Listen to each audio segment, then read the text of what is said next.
Welcome back to Adventure Buddies. Today our adventure is the Indianapolis Motor Speedway Museum. So I love IndyCar racing and David loves racing as well. So we're going to check it out.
Of running races of varying length, Fisher and his partners decided it would be best to hold one epic race every year. The Indianapolis 500 was conceived to be held every May around Memorial Day. Ray Haroon won that first 500 in the locally constructed Marmon Wasp, which can be seen on display within the museum. The day was a huge success. Turns maintained their original 9 degrees and 12 minutes of banking, the same as in 1909. By comparison, Daytona International Speedway in Florida has 31 degrees of banking in its corners. The aerodynamics of Indy cars make them more suited to lower banked tracks. If you look to the left, some of the viewing mounds are coming into sight. These are located throughout the infield of the track and are used by general admission ticket holders. Coming into view on the right are the Turn 2 suites, constructed in 1973. These suites offer a close-up vantage point to the action on track for VIP guests and sponsors. As we ride along the backstretch, you'll notice that the surface is asphalt. This is the only change to the original layout. If you're wondering what happened to all those bricks, most of them are still beneath us, buried under several layers of asphalt. You may now notice a golf course on either side of us. The original course was opened in 1929. There have been various configurations culminating with the major redesign in 1992 by legendary course designer Pete Dye. There are now 4 holes on the inside of the track and 14 beyond the back straightaway to your right. If Indy cars were on track right now, you would see them speeding by at roughly 235 miles per hour or 378 kilometers per hour. That would allow them to cover a football field in 9/10 of a second. For safety purposes, we keep our buses restrained to a more leisurely pace. The Speedway has seen many forms of racing in its century plus of existence. Hot air balloons and motorcycles held competitions even before automobiles took to the track. IndyCar, NASCAR, Formula One, and sports cars have all held major events here. Motorcycles returned in 2008, and even airplane races were held in the skies close to where we are currently touring. Coming up to your left is one of the more recent permanent additions to our facility, a quarter-mile dirt track. This was installed in 2018 in part to honor USAC and IndyCar driver Brian Clausen with the BC 39 midget car race held in conjunction with the Brickyard Weekend. This has become a premier USAC event with over 100 entrants in the first year. As we travel through Turn 3, be sure to look along the white walls on either side of the track. You will notice the SAFER barrier in front of the hard concrete. SAFER is an acronym for Steel and Foam Energy Reduction. This safety feature was developed by researchers at the University of Nebraska-Lincoln in conjunction with the Indianapolis Motor Speedway. It was first installed here in 2002. The SAFER barrier is responsible for saving many drivers from serious injury and can now be found at nearly all major racing facilities in the United States. If you look left, portions of the north end of the Speedway's road course will come into sight. Though early track renderings called for an interior road course, it took until the turn of the 21st century for one to finally be installed. The current layout measures 2.439 miles in length with 14 turns. Famed World War I flying ace Eddie Rickenbacker purchased the Indianapolis Motor Speedway in 1927. Captain Rickenbacker competed in the 500 before he learned how to pilot an airplane. He successfully guided the track through the Great Depression with no halt in racing. There were no events held here from 1942 through 45 as the result of World War II. Unlike the First World War, where the ground served as an aviation repair and refueling depot, the track was largely unused and began to be reclaimed by nature.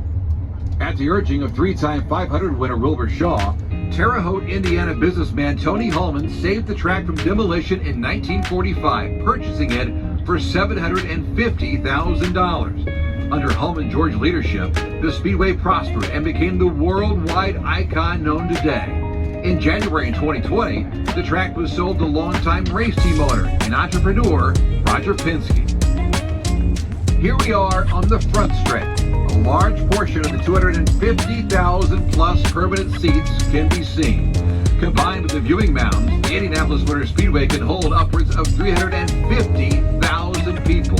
This means the entire population of Cincinnati, Ohio, or the country of Iceland could find space to watch events here. The Indianapolis 500 holds the distinction as the world's largest attended single-day sporting event.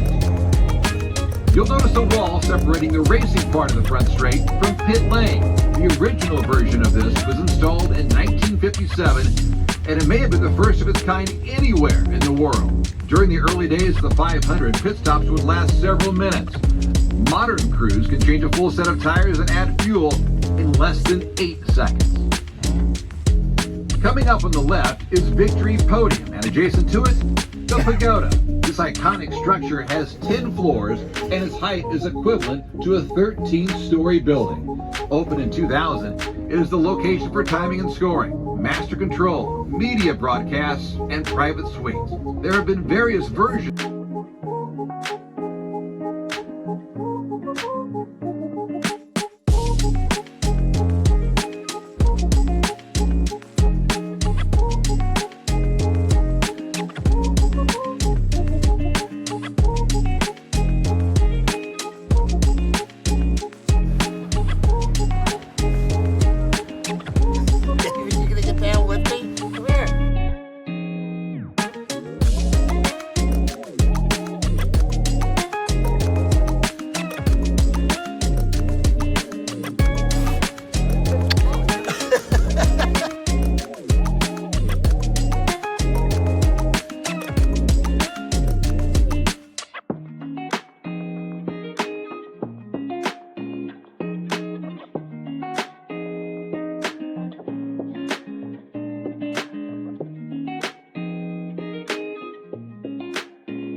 just kissing the heck out of the bricks, huh?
Okay, well, we finished it up, and I think we all enjoyed it.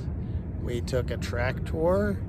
I think David definitely enjoyed doing that and being able to walk out on the track, and we got to kiss the bricks. And we saw a movie inside. And I think one of the neatest things for me, since I've been here a couple times, was they had a simulator game, and that was fun to play. Yeah, I even did that too. It was a lot of fun. All three of us did, so that was a lot of fun. So yeah. Anyway, put it on your bucket list. Great place to come. If you're going to do it, spend the extra little bit and do the little bus tour where it takes you on the track. Yeah. I think that just made it. So. Yeah. And unfortunately, they're closing down till 2025, so we happen to get in right at the right time. So just put it on your bucket list for the future, because I don't want you to drive up here and find out that, oh, you can't even see any of the cars inside. So. Yeah, so they did tell us that even though the museum will be under renovation, you can still take the bus tour and the little gift shops that are open. So definitely come out and do the bus tour. Yeah. It was fun. And if anything, if you don't, if you come out and you can't see the museum cars, you can get the track tour, and you can just sort of get the feeling of just how massive this place is. It's really cool. But I've loved IndyCar racing since I was a kid, so I'm really, really biased. Yeah. So, well, thanks for watching. Please like and subscribe, and we hope you enjoy it, and leave any comments if I didn't say that. And thanks again, and thanks for all your support for all the people that are subscribers. We really appreciate that. Take care. Bye. Bye-bye.